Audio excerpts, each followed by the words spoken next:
Assalamualaikum warahmatullahi wabarakatuh. Halo semuanya, saya April Duanggraini. Di video kali ini saya akan membahas terkait dengan Enterprise Resource Planning atau ERP tentang dasar-dasar memahami sistem perencanaan sumber daya perusahaan.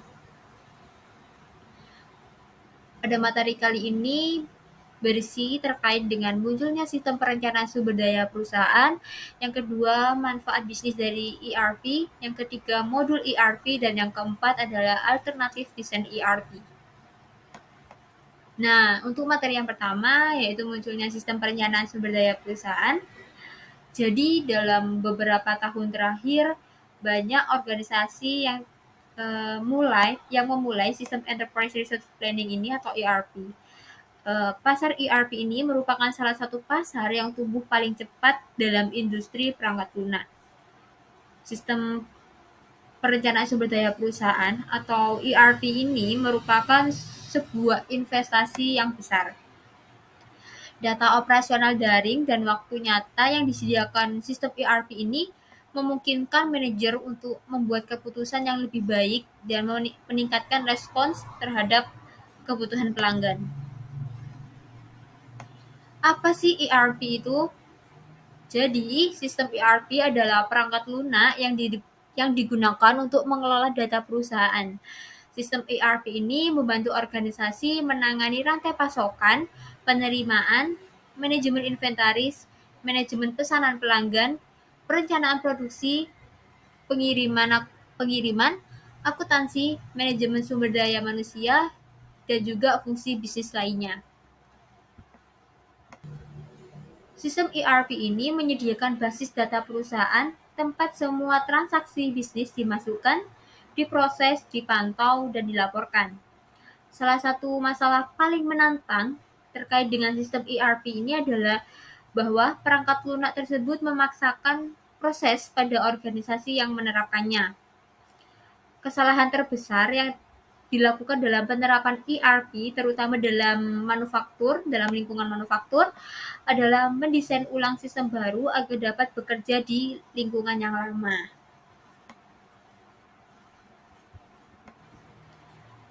Selanjutnya ada evolusi ERP, sistem perencanaan kebutuhan material atau Material Requirement Planning (MRP) yang diperkenalkan pada tahun 1970-an menggunakan jadwal produksi induk dan berkas daftar bahan baku dengan bahan baku yang dibutuhkan untuk memproduksi setiap item.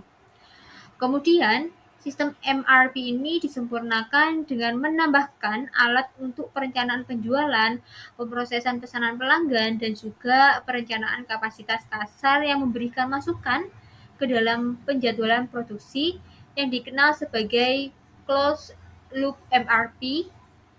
Nah, pada tahun 1980-an ini, sistem MRP2 menggabungkan sistem akuntansi keuangan bersama dengan sistem manajemen manufaktur dan bahan baku. Berikut ada historis dari evolusi sistem ERP.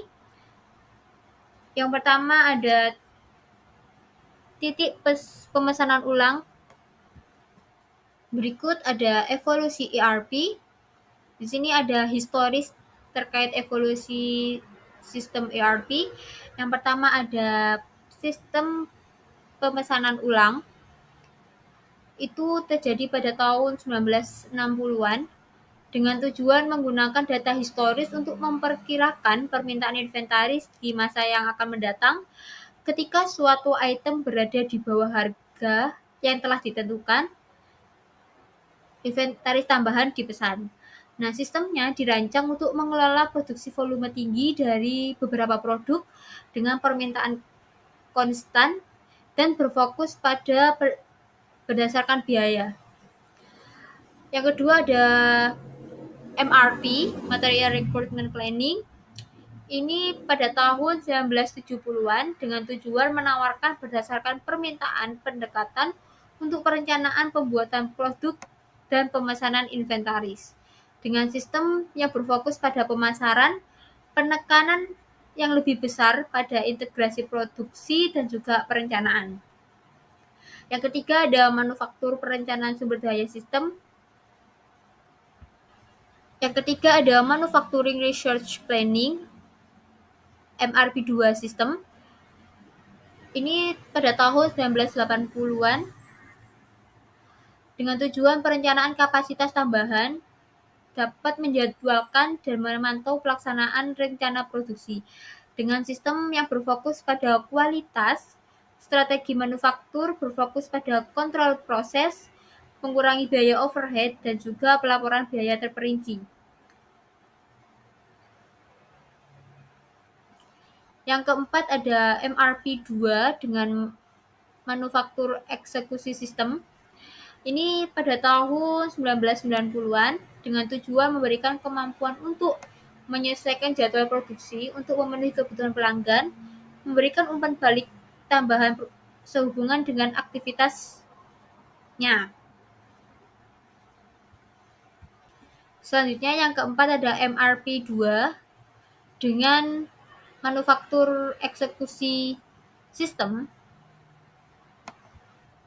Yang keempat ada MRP2 dengan sistem manufaktur eksekusi.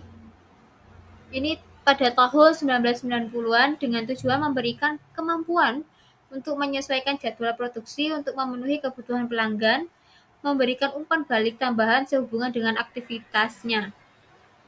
Sistemnya berfokus pada kemampuan untuk menciptakan dan mengadaptasi produk dan layanan baru secara tepat waktu untuk memenuhi kebutuhan spesifik pelanggan. Yang terakhir ada ERP.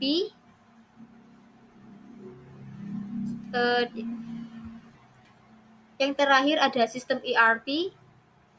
Ini pada akhir tahun 1990-an dan seterusnya. Ini tujuannya untuk mengintegrasikan manufaktur dengan proses rantai pasokan di seluruh perusahaan. Dirancang untuk mengintegrasikan proses bisnis perusahaan untuk menciptakan aliran informasi yang lancar dari pemasok melalui manufaktur hingga distribusi ke pelanggan. Sistemnya mengintegrasikan pemasok, manufaktur, dan data pelanggan di seluruh rantai pasokan. Selanjutnya ada pendekatan sistem terpadu. Sistem ERP menerapkan pendekatan sistem terpadu dengan membangun serangkaian aplikasi umum yang mendukung operasi bisnis. Nah, berikut adalah sudut pandang sistem sebelum dan sesudah ERP. Yang pertama ada sistem informasi. Sebelum ERP, sistemnya berdiri sendiri. Tetapi setelah adanya ERP, sistemnya menjadi terpadu. Yang kedua ada koordinasi. Sebelum ERP, kurangnya koordinasi antara fungsi bisnis, misalnya manufaktur dan penjualan. Tetapi setelah adanya ERP, mendukung koordinasi lintas fungsi bisnis. Yang ketiga ada basis data. Sebelum ERP, data tidak terintegrasi, data memiliki arti yang berbeda. Misalnya pelanggan dan juga definisi data tidak konsisten. Tetapi setelah adanya ERP, data terintegrasi, data memiliki arti yang sama di berbagai fungsi. Yang keempat ada pemeliharaan. Sebelum adanya ERP, sistem pemeliharaan ini dikelola secara sepotong-potong, terjadi inkonsistensi, mahal untuk mengelola sistem yang lama yang terpisah. Setelah adanya ERP, pemeliharaan seragam dan perubahan mempengaruhi banyak sistem. Selanjutnya ada interface. Sebelum adanya ERP, sulit untuk mengelola interface antar sistem. Dan setelah adanya ERP, interface umum di seluruh sistem. Selanjutnya ada informasi. Untuk informasi ini sebelum adanya ERP, informasi yang berlebihan dan tidak konsisten, tetapi setelah adanya ERP konsisten waktu nyata informasi, misalnya tentang pelanggan dan juga vendor. Selanjutnya ada sistem arsitektur. Mungkin sebelum adanya ERP, sistem arsitektur ini bukan teknologi terkini, tetapi setelah ada ERP, mengandalkan model client server. Yang ke selanjutnya terdapat proses. Nah, untuk proses ini sebelum ERP prosesnya tidak kompatibel. Tetapi setelah adanya ERP, proses bisnis yang konsisten yang didasarkan pada model informasi. Yang terakhir ada aplikasi. Jadi sebelum adanya ERP, aplikasi yang berbeda, penggunaan aplikasi yang berbeda. Misalnya banyak sistem pembelian yang berbeda. Tetapi setelah adanya ERP, aplikasinya tunggal. Misalnya sistem pembeliannya menjadi umum.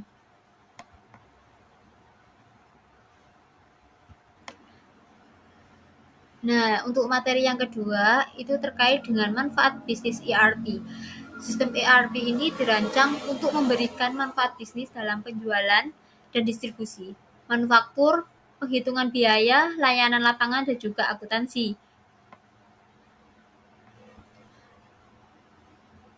Nah, dari sudut pandang bisnis secara keseluruhan, sistem ERP ini mencapai sejumlah tujuan penting, termasuk memaksimalkan keluaran informasi, meminimalkan waktu respons terhadap pelanggan dan juga pemasok, mendorong pengambilan keputusan ke tingkat terendah yang sesuai, dan menyediakan informasi tepat waktu kepada para pengambil keputusan. Sistem ERP ini menawarkan banyak keuntungan dari sudut pandang sistem. Sistem ini menghilangkan sistem lama yang menyimpan data yang tidak kompatibel dan menyebabkan fragmentasi. Sistem terintegrasi menyediakan informasi bersama di seluruh organisasi dan informasi ini dapat digunakan untuk memantau kinerja bisnis.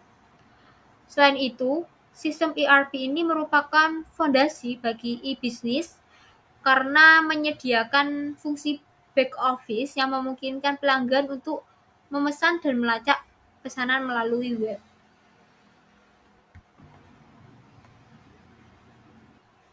Selanjutnya di materi yang ketiga ada modul ERP. Vendor ERP utama termasuk SAP, Oracle, dan PeopleSoft mendukung area fungsional untuk bisnis termasuk pemrosesan pesanan penjualan, pembelian, perencanaan produksi, dan juga akuntansi keuangan, akuntansi manajemen, dan sumber daya manusia. Dalam analisis yang dilakukan oleh Malbert dan kawan-kawan, modul paling populer yang diimplementasikan oleh perusahaan di Amerika Serikat adalah keuangan dan modul akuntansi. Selanjutnya terdapat modul ERP yang didukung oleh vendor. Yang pertama ada fungsi pemrosesan pesanan penjualan.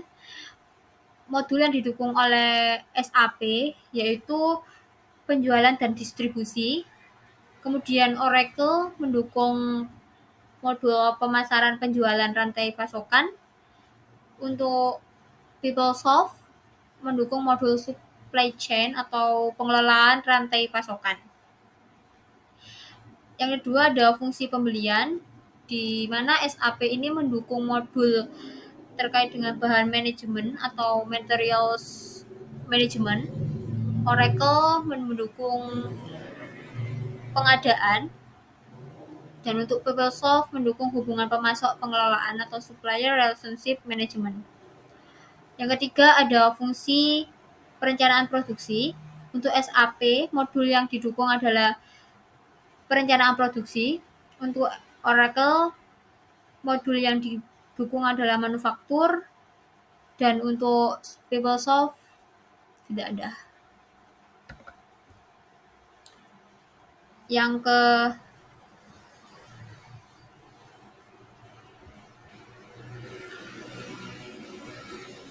selanjutnya ada akuntansi keuangan.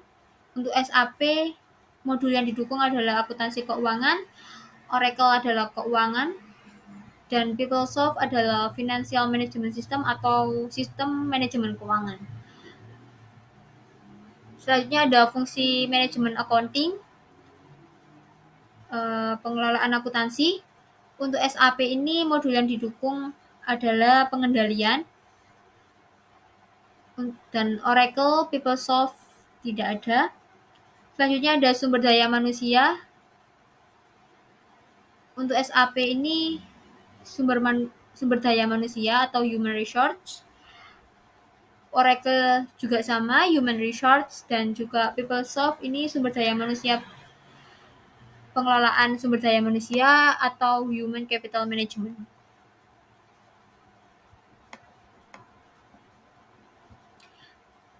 Nah, untuk selanjutnya ada materi yang keempat terkait dengan alternatif desain ERP. Dalam mengevaluasi ERP ini, sebagian besar organisasi mempertimbangkan opsi desain alternatif dan masing-masing opsi ini memiliki harga serta kelebihan dan kekurangannya sendiri. Membangun sistem ERP ini